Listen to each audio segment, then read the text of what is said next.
చట్టబద్ధం చేయలేదు అని నేను ఒక్క మాట చెప్తాను, మీ ద్వారా ఒక్క మాట చెప్తా.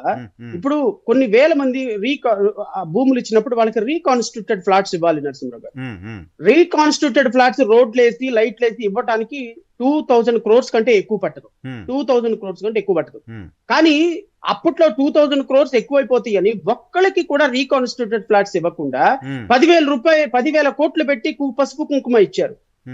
దానివల్ల ఇప్పుడు పసుపు కుంకుమకి 10,000 కోట్లు ఖర్చు పెట్టినప్పుడు 2,000 కోట్లతో రీకాన్స్టిట్యూటెడ్ ఫ్లాట్స్ ఇవ్వలేరా?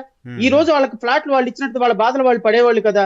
సో ఇలాంటి చిన్న చిన్న తప్పులు చేయటం వల్ల అమరావతిని లీగల్ గా ఫిక్స్ అయిపోవటం వల్ల కొన్ని వేల మంది కుటుంబాలు రోడ్ను పట్టాయి. అవి తప్పు అని చెప్పాను నేను. అది సో ఈ రోజు అమరావతిలో ఇబ్బందులు పడుతున్న వాళ్ళ ఇబ్బందులకు జగన్మోహన్ రెడ్డి గారు ఎంత కారణమో తెలుగుదేశం పార్టీ కూడా అంతే కారణం అని చెప్పదలుచుకున్నారా? కేవలం తెలుగుదేశం పార్టీయే కారణం అని చెప్పదలుచుకున్నారా?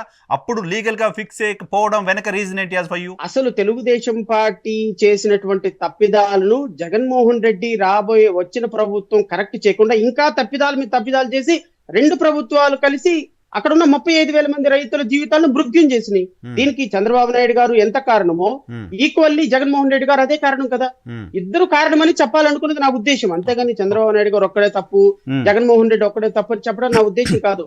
ఈ 2 ముఖ్యమంత్రిగా పొలిటికల్ సిస్టమ్ లో చంద్రబాబు నాయుడు అమరావతిని క్యాపిటల్ అనౌన్స్ చేశాడు కాబట్టి నేను దాన్ని కొనసాగించకూడదు అని జగన్మోహన్ రెడ్డి పర్సనల్ గా రివెంజ్ తీసుకున్నారు.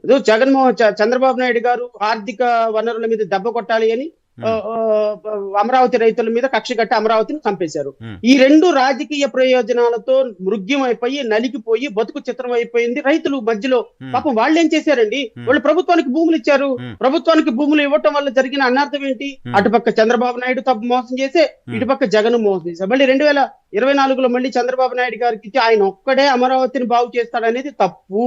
అమరావతిని బాగు చేసి నాశనం చేసిన దాంట్లో ఆయన కూడా ఒక ముద్దాయి అని చెప్పదలుచుకున్నాను నేను.